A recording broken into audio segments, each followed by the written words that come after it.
ഏവർക്കും സ്കൂളിംഗ് വ്ലോഗിൻ്റെ പുതിയൊരു വീഡിയോയിലേക്ക് സ്വാഗതം. കഴിഞ്ഞ ദിവസം 13/5/2024 ചാനൽ വഴി അറിയിച്ചിരുന്നു ഈ വർഷത്തെ LBS ആപ്ലിക്കേഷൻ ഒരാഴ്ചക്കകം ആരംഭിക്കുമെന്ന്. അതുമായി ബന്ധപ്പെട്ട് ഇപ്പോൾ ഈ വർഷത്തെ ആപ്ലിക്കേഷൻ വെബ്സൈറ്റ് ഓപ്പൺ ചെയ്തിരിക്കുകയാണ്. അതാണ് നിങ്ങളിപ്പോൾ സ്ക്രീനിൽ കാണുന്നത്. ആപ്ലിക്കേഷനുമായി ബന്ധപ്പെട്ട് വിദ്യാർത്ഥികൾക്കുള്ള കുറേ ഡീറ്റെയിൽസുകളാണ് ഇപ്പോൾ വെബ്സൈറ്റിൽ നൽകിയിരിക്കുന്നത്. എന്തൊക്കെയാണ് അപ്ലൈ ചെയ്യാൻ ആവശ്യമായിട്ടുള്ള ഡോക്യുമെൻറ്റ്സ്, അതുപോലെ തന്നെ എങ്ങനെയാണ് ആപ്ലിക്കേഷൻ നൽകേണ്ടത്, ഇതുമായെല്ലാം ബന്ധപ്പെട്ട ഡീറ്റെയിൽസുകളുണ്ട്. ആപ്ലിക്കേഷൻ ആരംഭിച്ചാൽ നിങ്ങൾക്ക് ഏവർക്കും സ്വന്തമായി അപ്ലൈ ചെയ്യാൻ സഹായിക്കുന്ന ലൈവ് ട്യൂട്ടോറിയൽ വീഡിയോ ഈ ഒരു ചാനലിൽ തന്നെ അപ്ലോഡ് ചെയ്യപ്പെടുന്നതായിരിക്കും. അപ്ലൈ ചെയ്യാൻ ആവശ്യമായിട്ടുള്ള ഡോക്യുമെൻറ്റ്സുകൾ ഏതൊക്കെയെന്നുള്ള കാര്യം വിശദമായിട്ട് പ്രതിപാദിച്ച ഒരു വീഡിയോ ചാനലിൽ തന്നെ അപ്ലോഡ് ചെയ്യപ്പെട്ടിട്ടുമുണ്ട്. ഇപ്പോൾ ആപ്ലിക്കേഷനുമായി ബന്ധപ്പെട്ട വിവിധ ഡീറ്റെയിൽസുകളും നോട്ടിഫിക്കേഷനും മറ്റുമാണ് വന്നിരിക്കുന്നത്. അപ്ലൈ ചെയ്യേണ്ട ഡേറ്റ് നിലവിൽ പ്രഖ്യാപിക്കപ്പെട്ടിട്ടില്ല. അത് ലഭ്യമായാൽ ഉടൻ തന്നെ ചാനൽ വഴി അപ്ഡേഷൻ നിങ്ങൾക്ക് ലഭിക്കുന്നതായിരിക്കും. അപ്ലിക്കേഷൻ നൽകാൻ കഴിഞ്ഞ വർഷത്തെ അതേ ഫീസ് തന്നെയാണ് ഈ വർഷവും. SC/ST വിഭാഗം വിദ്യാർത്ഥികൾക്ക് 400 രൂപയും ബാക്കിയുള്ള എല്ലാവർക്കും 800 രൂപയുമാണ് ആപ്ലിക്കേഷൻ ഫീസ് വരുന്നത്. ഈ ഒരു വെബ്സൈറ്റിലേക്കുള്ള കൃത്യമായിട്ടുള്ള ലിങ്ക് താഴെ ഡിസ്ക്രിപ്ഷൻ ബോക്സിലും അതുപോലെ തന്നെ കമൻറ്റ് ബോക്സിലും നൽകുന്നതാണ്. ചില വിദ്യാർത്ഥികൾക്ക് സംശയമുണ്ട്, ഓരോ കോളേജിലേക്കും സെപ്പറേറ്റ് ആപ്ലിക്കേഷൻ ഫീസ് ഉണ്ടോ എന്ന്. അങ്ങനെയുള്ള ഫീസില്ല. LBS വഴി നിങ്ങൾ ഒരു ആപ്ലിക്കേഷൻ നൽകി കഴിഞ്ഞാൽ എല്ലാ കോളേജിലേക്കും എല്ലാ കോഴ്സിലേക്കും നിങ്ങൾക്ക് ഓപ്ഷൻ നൽകാവുന്നതാണ് അഡ്മിഷന് വേണ്ടി. ആപ്ലിക്കേഷൻ്റെ അവസാന ഘട്ടം ലഭിക്കുന്ന ആപ്ലിക്കേഷൻ്റെ പ്രിൻ്റ് ഔട്ട് LBS ഓഫീസിലേക്ക് സെൻഡ് ചെയ്ത് നൽകേണ്ട ആവശ്യമില്ല.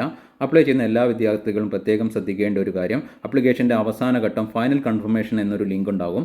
ആ ഫൈനൽ കൺഫർമേഷൻ നടത്തൽ നിർബന്ധമുള്ള കാര്യമാണ്. ഫൈനൽ കൺഫർമേഷൻ നടത്താത്ത വിദ്യാർത്ഥികളെ അഡ്മിഷന് വേണ്ടി പരിഗണിക്കുന്നതല്ല.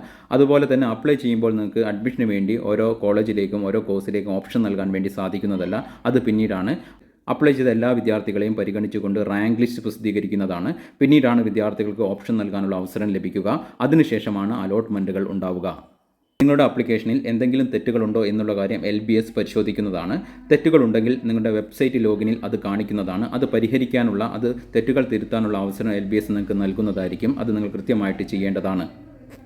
ായി മൊബൈൽ നമ്പർ, ഇമെയിൽ ID, വിദ്യാർത്ഥിയുടെ ഫോട്ടോ, സിഗ്നേച്ചർ എന്നിവ ആവശ്യമാണ്. അതുകൂടാതെ റിസർവേഷൻ ലഭിക്കാൻ ആവശ്യമായിട്ടുള്ള മറ്റു രേഖകളും വേണം. OBC അതുപോലെ OEC വിഭാഗം വിദ്യാർത്ഥികൾക്ക് റിസർവേഷൻ ലഭിക്കാൻ NCL non creamy layer certificate ആണ് വേണ്ടത്. ഇത് കേരള വിദ്യാഭ്യാസ ആവശ്യത്തിന് എടുത്തതായിരിക്കണം. സെൻട്രൽ ഗവൺമെൻറ് പർപ്പസിൽ എടുത്തത് മതിയാകുന്നതല്ല. ഇനി ജനറൽ വിഭാഗം വിദ്യാർത്ഥികൾക്ക് റിസർവേഷൻ ലഭിക്കണമെങ്കിൽ EWS സർട്ടിഫിക്കറ്റ് ആണ് വേണ്ടത്. അത് താലൂക്ക് ഓഫീസിൽ നിന്ന് ലഭിക്കുന്നതായിരിക്കണം. ഇതും കേരള വിദ്യാഭ്യാസ ആവശ്യത്തിന് എടുത്തതായിരിക്കണം. SC/ST വിഭാഗം വിദ്യാർത്ഥികൾക്ക് റിസർവേഷൻ ലഭിക്കണമെങ്കിൽ കാസ്റ്റ് സർട്ടിഫിക്കറ്റ്, ജാതി സർട്ടിഫിക്കറ്റ് ആണ് അപ്ലോഡ് ചെയ്യേണ്ടത്. ഈ വർഷം ഹയർ സെക്കൻഡറി അതുപോലെ വൊക്കേഷണൽ ഹയർ സെക്കൻഡറി പാസ്സായ വിദ്യാർത്ഥികളാണ് എങ്കിൽ അവരുടെ രജിസ്റ്റർ നമ്പർ നൽകിയാൽ മതിയാകുന്നതാണ്. അവരുടെ സ്കോർ വെബ്സൈറ്റിൽ ഓട്ടോമാറ്റിക്കായിട്ട് അപ്ലോഡ് ആകുന്നതാണ്. അതേസമയം മുൻ വർഷങ്ങളിൽ പാസ്സായ വിദ്യാർത്ഥികളും കൂടാതെ CBSE ICSE പഠിച്ച വിദ്യാർത്ഥികളാണ് എങ്കിൽ അവരുടെ മാർക്ക് ലിസ്റ്റ് അപ്ലോഡ് ചെയ്ത് നൽകേണ്ടി വരുന്നതാണ്.